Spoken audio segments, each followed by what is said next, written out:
Hi there, it's Arthur here. Today we'd like to look at how we can be able to improve our goat herd and have good quality goats. You can have goats, but you find there are all kinds of goats, the big ones, the small ones, the weak ones, and so forth. But we need to go about it in a systematic manner if you want to be able to select and be able to come up with the right choice that you'd want to really go for. It's important that you start with what you can, for instance. On our farm, we started with the local goats mixed with the Movende breed, and then identified the Boer he-goat, which was 100% bloodline to be able to cross with the goats that we have. And actually, we've been able to produce some of these goats. If you can see the background, we have one that has given birth. But now we realize that there are several challenges that we are facing that are not due to us, sometimes because of the feature or the type of goat, certain characteristics that it has, or certain limitations that particular goats have. Once you have your goats, it's important that you now look for the right genetics, as I've said. For instance, on this farm, we are looking at breeding goats for meat production, but also for people that would want to have breeding stock for their farms. That's what we anticipate to be able to provide in the future. Currently, we are still trying to grow these numbers. So now, it's important that you identify the right genetics. Among the key ones we have for meat production, we have the Boer, we have the Kalahari, and we have the Savannah. Now, it's important where you source these goats from that you pay keen attention. Yes, it is of a good bloodline. It's a Boer, it's a Kalahari bloodline, it's a Savannah bloodline. But how does, for instance, the mother look like? You might find it's a cross, a good cross, but the mother, you're getting it from a mother that is very small, very tiny, and therefore the offspring will also not continue to grow as big as fast. Remember, they keep on improving. If you get this one that is small, but you cross it with a good Boer, the offspring will be quite bigger. Then you get another he-goat to crossbreed with this offspring you have obtained, which will be generally relatively of a bigger size compared to the mother. So the size will come, but it will delay. But if you're out there and you're already sourcing good goats, big size, even if they are locals, and then you get a very good he-goat to start with the crossing. Now, when they are born, you are able to look at some of these characteristics and be able to detect it. But before you reach that point, wherever you are sourcing the he-goat, how does the mother look like? How does the father look like? What are those features in them? Yes, the son may look good. You can also use that to judge the parameters you want, but it's also important, especially if you're also looking for the breeding stock, to look at the parent stock, how they look like. Are they looking healthy? Are they looking strong? Meaning what you have taken will also be in that range of quality. So it's important that you look at that, not just going blind, and because you see it has a brown head and a white body, of course that's like a cross of a Boer, and you think it's a good quality. It could be a cross, but which is still a poor quality, if you get what I mean. If it can be thin, it may look like, if it's a he-goat, it's tiny, it's not going to be this breed that you can be able to reserve, and you say, for instance, if you have them as part of your offspring from your mother flock, that you're going to keep them reserved as he-goats to sell out to prospective breeders and so forth. So look out for the right genetics, the right size of animals, and be able to monitor for that. Also, if you're doing record keeping, it really helps so much. First, you'll be able to look and follow the traits of the different goat mothers in your herd. There are those that you find that actually are very good. But you'll find, for instance, if there is a goat that is falling sick more often, you are injecting it, and therefore you're spending a lot on it. Then you may consider that goat together with this offspring may not be good to continue developing into a superior breed, but also increasing the numbers on the farm. You may decide that maybe you need to get rid of that one. You may also have a goat that actually is good enough, is big, but when it gives out its offsprings, it hardly can produce enough milk for this particular goat, even when you try to give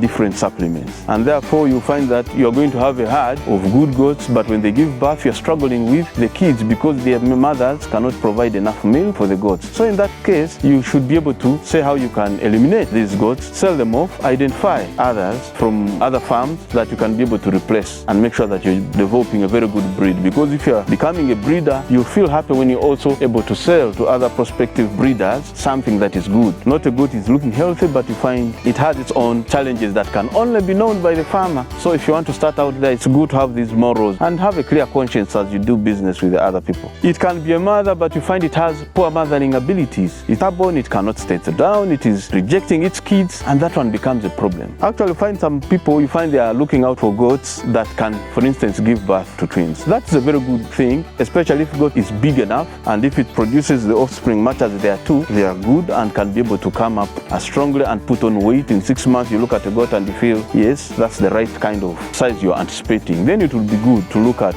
goats that give birth to twins. But also you might have a goat that gives birth to one, but has enough milk to really support that one, and the offspring grows at such a tremendous speed and weight, and you feel very happy with that one. I think you would rather have that than having two that are going to be small and not growing very fast. You have the numbers, but not pleasant numbers. This one might have fewer numbers, but quality goats. So it's important when you look out for that. Is it having good milk production to support its offspring? Is it having good mothering abilities and likes the kids and you don't have to struggle all the time? There are other factors sometimes we also consider, like for us who are settled among its neighbors that have gardens. You might have this animal and it's such a headache. Each time you release its viewing on how it can be able to go to somebody's garden, it has developed that thieving behavior. You may consider to either put it in a paddock and secure it and seclude it from the others, and you know it's a good one, but it has this weakness. I can only breed it and get the offsprings and mix it together, and for it to be there because you do not lose it out. Or decide, sell it off, get other goats that are not going to give you a headache. Remember, when you also go to the neighbors, it becomes quite costly, and when they start finding you and they want you to replace, somebody will say, I don't want anything from this garden, just give me this amount of money, and there's nothing you can do about them. It is their garden. You're supposed, first of all, fence off. But even when you fence off and provide some kind of security, but certain things are hard to overcome. There are those small hiccups you'll always get, and sometimes you find it's a particular goat that is becoming a menace, and you have to think ways of how you can be able to get rid or find a solution on how you can be able to solve that problem. Then it is important, visit other farms. You'll be able to see, you might be on your farm thinking that you have the good animals. When you go to other farms, you realize that you are not as good as you thought. Or you might visit a particular farmer, he has not so good ones, the other one has good ones, and therefore you can be able to see where to source your good genetics as you continue improving your herd. But you can only do that if you visit other farmers, or invite some of these people to come and visit you, these farmers that have succeeded, that are monitoring or taking care of other farms, because we have breeders here who, on top of breeding, are also taking on a role of looking after or setting up another farm for some of these prospective farmers or startups that are not readily available. Somebody may still be abroad or may be very busy elsewhere and is not able to come yet full time. And some of these breeders that have farms take on these roles to help members start their own farm. So while those people are doing their regular checks to these other farms, you can also call them to come and pay you a visit at a fee, of course, and be able to see how you're doing your business, where you could be going wrong. They are very, very handy. They can be able to advise you and so forth. So once they finish coming to your farm and they have been able to see what you're doing and how you're doing it,